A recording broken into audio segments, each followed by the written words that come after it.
আসসালামু আলাইকুম, welcome back to my channel NNK lifestyles. আশা করি আপনারা সবাই ভালো আছেন। আজকে আরেকটি নতুন ব্লগ নিয়ে চলে আসলাম আপনাদের মাঝে। তো আমার আজকের এই ব্লগটা হলো গিয়ে গতকালের ভিডিও। গতকাল ছিল এপ্রিলের 5 তারিখ আমার রাব্বি সোনার বার্থডে। আমার রাব্বি সোনা হলো গিয়ে মেজো ভাইয়ের ছোট ছেলে। তো রাব্বি সোনার বার্থডে 4 বছর হলো আর কি ওর। তো গত 3 বছর ধরে ওর বার্থডেটা রোজাতে পড়েছে, ওই জন্য ওর মন খুবই খারাপ থাকে। সে কেকটা কাটতে পারে না, কারণ রমজান মাসে তো আর ওইভাবে কেকটা আনা যায়, তবে ওইভাবে অর্ডার দিয়ে বানানো যায় না। তো যাই হোক, এই বছর যেহেতু ঈদের পরে পড়েছে, তো এই জন্য ওর বার্থডে উপলক্ষে এই যে দেখছেন বাজারগুলো, আর এখানে কাঁচা আম দেখতে পাচ্ছেন, সাথে করলা, শসা, কাঁচামরিচ, ডাঁটা, এগুলো শুটকিও রয়েছে। তবে এগুলো কিন্তু এখানে আবার মুরগি আর গরুর গোস্তও রয়েছে। তো মেহমান বলতে আমরাই, ছোট ভাই তো চলে গিয়েছে, কারণ ঈদ করার পরে 2 দিন থাকার পরে ভাইয়ের অফিস খুলে যাবে, ভাই চলে গিয়েছে। তো রাফসান সোনা নেই, ছোটো ভাইয়ের ছেলে। তো আমরাই আছি। তো ছোটো ভাই অবশ্য ওর জন্য কেক, তারপরে ওর জন্য আর কি ওর বার্থডের জন্য কী কী রান্না করা হবে এগুলোর জন্য টাকা দিয়ে মাকে বলল যে আমাদের বাসায় যেন ওর বার্থডেটা করা হয়, কারণ ওর বার্থডে সবসময় রোজায় পড়েছে, আর বেচারা কখনো ওইভাবে সুন্দর করে কেক কেটে, মানে ওর জন্য যে খাবার তৈরি করে ওর খাবারের যে ইয়েটা তৈরি করে ওর ভিডিও করব, কিংবা ওর যে কেক কাটা, এগুলো কিছুই আর কি সুন্দরভাবে করতে পারিনি। তো এই জন্যই আর কি ছোটো ভাইয়ের কথা শুনেই মা এই যে বাজারগুলো করলেন। তো এইখানে কিন্তু যেহেতু ঈদের কারণে পোলাও, তারপরে রোস্ট, এগুলো খাওয়া পড়েছে। তো আমরা যারা আছি, ছোটো খালারা, আমরা, তারপরে মেজো ভাইয়েরা আর কি, তো এই জন্যই আমরা আমাদের জন্য এই খাবারগুলোই রান্না করছি। পিচ্চিদের জন্য অবশ্য আমি পোলাও, তারপরে মুরগির কোরমা, ডিম, এগুলো করেছি। তো আপনাদের সাথে শেয়ার করছি অল্প অল্প করে কিভাবে আর কি কী করছি, কী রান্না করলাম, অল্প অল্প ভিডিও করে। তো আশা করি আজকের ভিডিও দেখে আপনাদের ভালো লাগবে। ইদানিং তো ছোট ছোট আর কি ভিডিও ব্লগ আমি ছাড়ছি, তো আজকের ব্লগটা একটু বড় হয়েছে, তো দেখে আপনাদের অবশ্যই ভালো লাগবে, বার্থডে ব্লগ। তো এইখানে আম দিয়ে ডাল রান্না করছি, সেই সাথে ভাত বসিয়ে দিলাম, আর 2 ভাইয়ের জন্য অল্প আর কি পোলাও রান্না করব। তো এখানে আম দিয়ে ডাল রান্না করলাম। বৈশাখ মাস চলে আসবে, সামনে বৈশাখ, আর এখন তো কাঁচা আম বাজারে বের হয়ে গিয়েছে। তো এখন আবার কাঁচা আমের কিন্তু প্রচুর দাম, এবং খেতেও খুব ভালো লাগে। তো এই বছরের প্রথম আম দিয়ে আর কি কাঁচা আম দিয়ে ডাল রান্না করলাম, আর গরমও পড়েছে যেহেতু, খেতে বেশ ভালো লাগবে, সেই জন্য সাথে ভাত, আর সেই সাথে আর কি রান্না করছি ওগুলো আপনাদের সাথে শেয়ার করব। তো এইখানে আম ডাল হয়ে গিয়েছে, সেই সাথে গরুর গোস্তটা আলু দিয়ে রান্না করব। আর গরুর গোস্ত যখন মানে রান্না করি, মানে প্রেশার কুকারে তো করি না, সবসময় চুলাতেই করি। তো ওই জন্য এক চুলাতে গোস্তের তরকারিটা বসিয়ে দিয়েছি। আলু দেব, তো আলুটা কাটা আছে। গোস্তটা ভালো মতো কষানো হয়ে গেলে ঝোলের পানি দিয়ে দিলাম। আর আজকের এই গরুর গোস্ততে একটা নলি ছিল বেশ বড়, আর সাথে কোনো হাড়টার ছিল না, সবগুলোই আর কি গোস্ত ছিল। তো আমার কাছে আলু দিয়ে সিনার যে হাঁটিগুলো, ওগুলো খেতে বেশ ভালো লাগে। তো ঈদের পরে যেহেতু বাজার করা হয়েছে, মানে ওইভাবে আর কি গোস্তের দোকানে তেমন ভালো গোস্ত পাওয়া যায়নি। তো যাই হোক, যা এনেছেন মা, ওগুলোই আলু দিয়ে রান্না করছি। তো মেজো ভাইয়ের বউ চলে এসেছিল সকাল সকালই, আমাকে কাটা বাছা এগুলোতে হেল্প করেছে, রান্নাটা আমিই করছি। সাথে এই যে কাচকি মাছ দেখতে পাচ্ছেন, এটা ঈদের আগেই মা নিয়ে এসেছিলেন বাজার থেকে, এনে সুন্দর করে আমি এটা পরিষ্কার করে ফ্রিজে রেখে দিয়েছিলাম, কারণ ঈদের পরে দেখা যায় যে বাজারগুলো খুলতে অনেক লেট হয়, আর ঈদের পরে একটু ছোট মাছ খেতে ইচ্ছে করে সবারই। তো ওই জন্য মা নিয়ে এসেছিলেন। তো ভালোই হলো, আজকে এই কাচকি মাছের চচ্চড়ি করব। তো এক এক করে কিন্তু সব কিছুই আমি বসিয়ে দিলাম। আর এই কাচকি মাছের চচ্চড়িটা যে আমার মানে খুবই পছন্দ, কি বলবো, ছোট মাছ আমার অনেক পছন্দ। আর এটা হাতে মেখেই আর কি বসিয়েছি, আর কাঁচামরিচ আর ধনিয়া পাতা না দিলে এটার স্বাদ মনে হয় মানে দ্বিগুণ হয় না। তো এখানে আমি হাতে মেখেই বসিয়ে দিলাম। আর টমেটো দিতে চেয়েছিলাম, কিন্তু মা বললেন আজকে টমেটো না দেওয়ার জন্য। অল্প আম কুচি করে দিয়েছি যেন একটু টকটক লাগে, আর সেই জন্য আর টমেটো দিইনি। তো এটাও খারাপ লাগেনি, ভালোই লেগেছে। তো কাচকি মাছের চচ্চড়িতে ধনিয়া পাতা না দিলে তো ভালোই লাগবে না, ধনিয়া পাতাও দিয়ে দিলাম। তো এক এক করে কিন্তু সবগুলো রেসিপি আমি তৈরি করে নিচ্ছি, আর এক এক করে অনেকগুলো রেসিপি তৈরি করেছি। আর এগুলো করতে কিন্তু অনেক সময় লেগেছে। যদি ভিডিওটা পুরোটাই দেখাতাম তাহলে কিন্তু রান্নার ভিডিও দেখাতে দেখাতে পুরো 1-2 ঘন্টা সময় লেগে যেত। তো এইখানে গরুর গোশতের তরকারি আলু দিয়ে রান্না করে ফেললাম।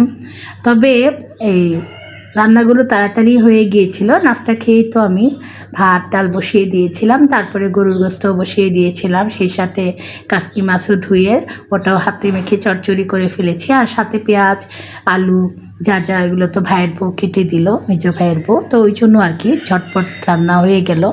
তো ওদের জন্য মা মুরগি নিয়ে এসেছিলেন। তো ওরা তো বাচ্চারা ঝাল খেতে পারে না, তো ভাবলাম পোলাও যেহেতু রান্না করব তাহলে মুরগিটা ওদের জন্য একটু কোরমার স্টাইলে আর কি রান্না করলাম, একদম ঘরোয়াভাবে। তবে মজার বিষয় হলো এই কোরমাটাই কিন্তু বেশি মজা হয়েছিল। পিচ্চিদের সাথে বড়রাও কিন্তু খেয়েছেন। আমি ভাবলাম হয়তো মানে খাবেন না, কারণ এই কোরমা টাইপের খাবারগুলো পোলাও দিয়ে আর পিচ্চিদের অনেক পছন্দ। তো যাই হোক, আমি একেবারে ঘরোয়া স্টাইলে কোরমাটা করলাম, ভালোই হয়েছিল। আর পিচ্চিরাও খুব মজা করে খেয়েছে। তো মোটামুটি যে রান্নাগুলো করলাম খুবই মজা হয়েছিল সব রান্নাগুলো। তো আমরা তো মজা করে খেলাম, ছোট ভাই ছিল না, আসলে রিজিকে নেই, কি আর করা, ভাই সব কিছু ব্যবস্থা করে দিল, কিন্তু থাকতে পারলো না আর কি।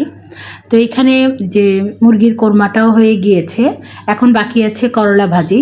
করলা ভাজিটা ভাইয়ের বউ কেটে ধুয়ে রাখলো, আমি এখন করলা ভাজিটা করে নেব। আর এটা সবার শেষে করছি, কারণ করলা ভাজি আমি ঢেকে করি না, ওটা আর কি অল্প আছেই ঢাকনা খোলা রেখেই করি। তো এই জন্য সবার শেষে করলা ভাজিটা বসিয়ে দেব, সেই সাথে পোলাওটাও বসিয়ে দেব।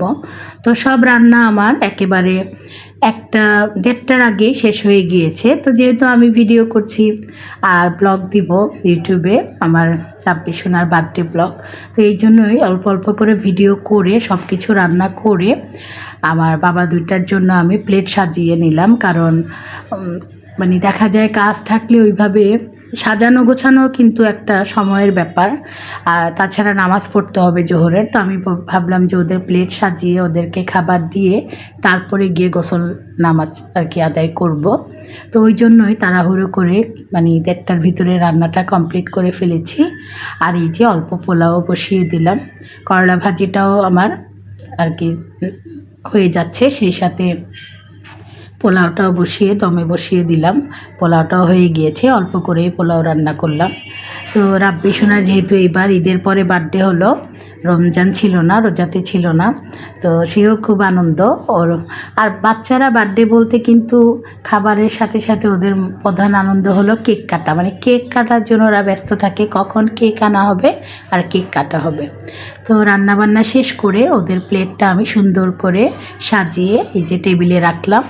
মা আবার ওদের জন্য আলাদা 2 গ্লাসে ওদের জন্য এই যে ঠান্ডাটাও বেড়ে মানে রাখলো। এখানে আরসি কলা ছিল।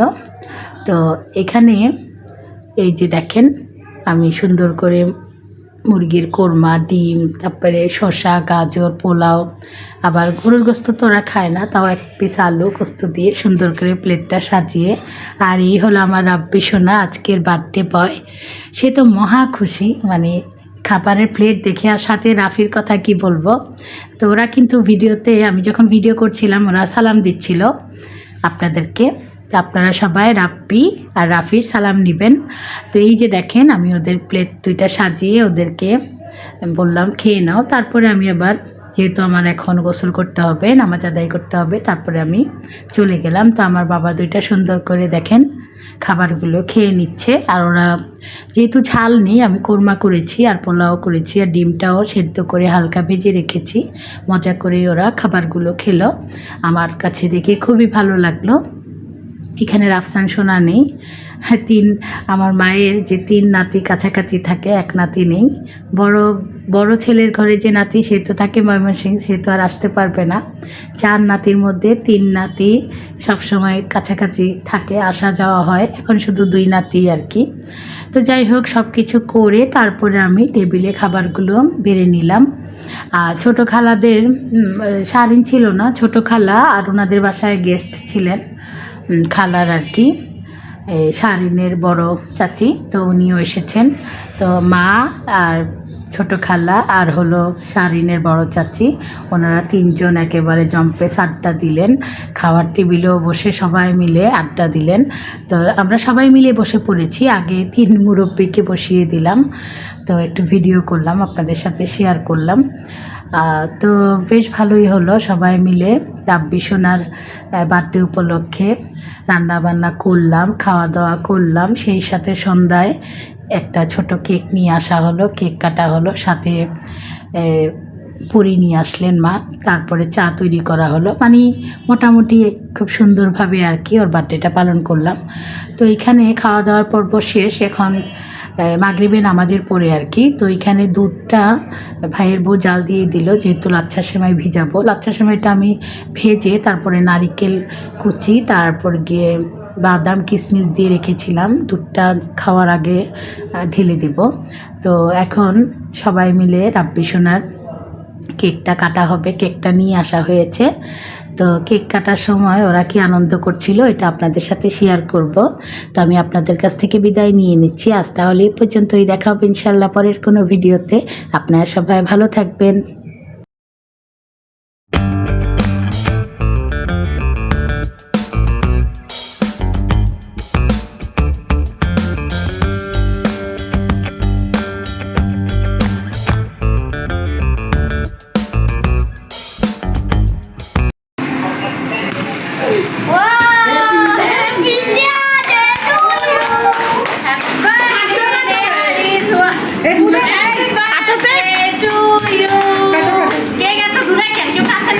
এখন উঠাই ফেল, উঠে কাট।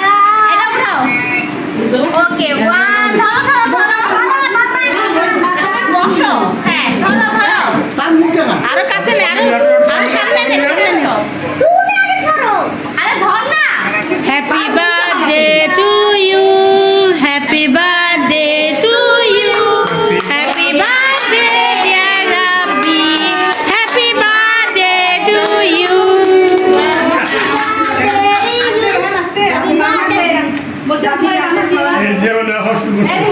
খাও।